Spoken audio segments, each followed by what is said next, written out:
شكرا على الإبلاغ. سيتم حجب هذه الصورة تلقائيا عندما يتم الإبلاغ عنها من طرف عدة أشخاص. صندوق النقد يشيد بشفافية بنك المغرب. سلطت بعثة لصندوق النقد الدولي بقيادة فريق متعدد التخصصات الضوء على ممارسات بنك المغرب في مجال الشفافية. وأفاد البنك المركزي في بلاغ على بوابته الإلكترونية بأن هذه البعثة التي أشاد بخبرتها ووجاهة توصياتها انكبت على مراجعة ممارساته فيما يتعلق بالشفافية في 5 مجالات متعلقة بالحكامة السياسات العمليات نتائج السياسات سالفة الذكر وكذا العلاقات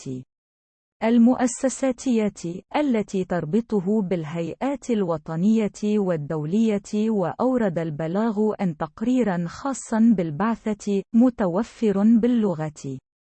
الإنجليزية على البوابة الإلكترونية للبنك المركزي خلص إلى أن ممارسات الشفافية لبنك المغرب لا سيما في ما يخص السياسة النقدية والاستقرار المالي تعتبر موسعة وشاملة، ما يسمح لها بأن تحظى بثقة هامة لدى الأطراف المعنية. وعلاوة على ذلك، أبرزت البعثة متانة ممارسات الشفافية المرتبطة بإطار الحكامة بالبنك المركزي. وأوضح بنك المغرب أن التوصيات التي دخل بعضها حيز التنفيذ بالفعل تندرج في إطار دينامية التحسين وتعزز النتائج المحققة خلال التقييم الذاتي الذي أنجزه البنك، مشيرا إلى أن هذه التوصيات تخص بالأساس نشر معلومات أو توضيحات تكميلية ذات طابع تربوي من أجل تعزيز استيعاب تلك التي توفرها بوابة البنك الإلكترونية، وخاصة حول وضعه القانوني وخصائصه وسياسة الصرف وتدبير احتياطي الصرف وسجل البنك ذاته. أنه تم طرح خارطة طريق من أجل إرساء التوصيات سالفة الذكر، وسيتم تتبعها من قبل هيئات تدبير وإدارة البنك، لافتاً إلى أن هذه المراجعة مكنته من خلال المقاربة المهيكلة التي يوفرها ميثاق الشفافية للبنوك المركزية من ترسيخ ثقافة الشفافية الخاصة به بشكل أعمق، والتي أضحت مندمجة تماماً في عملياته التنفيذية. من جهة أخرى، ذكر البلاغ أن البنك المركزي قرر مواصلة تعزيز دينامية تحسين إطار الشفافية الخاص به عن طريق مراجعة شاملة وفق وتيرة منتظمة. وذكر البنك المركزي بأنه واعيا منه بأن إلزامية الشفافية هي أحد المكونات الرئيسية لمساءلة الحسابات والحكامة الجيدة، أدرج ضمن خارطة الطريق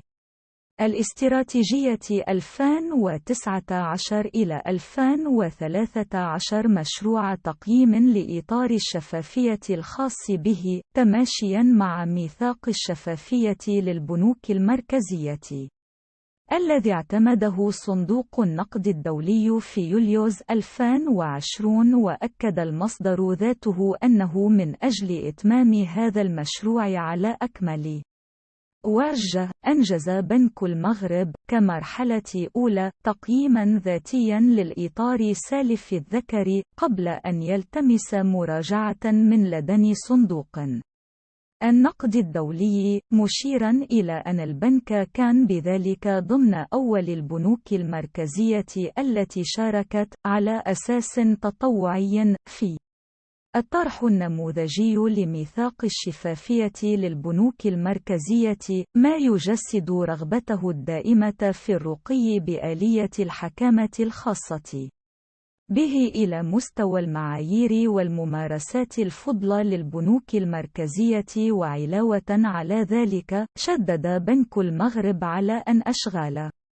المراجعة شملت دراسة وثائقية معمقة ومناقشات مع أعضاء مجلس البنك ومسيريه، وكذا مع ممثلي أطرافه المعنية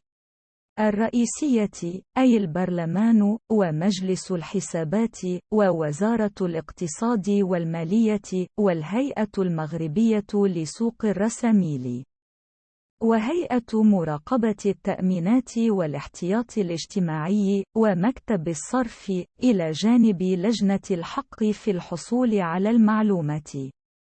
والمؤسسة المغربية للتربية المالية، والبنوك المحلية.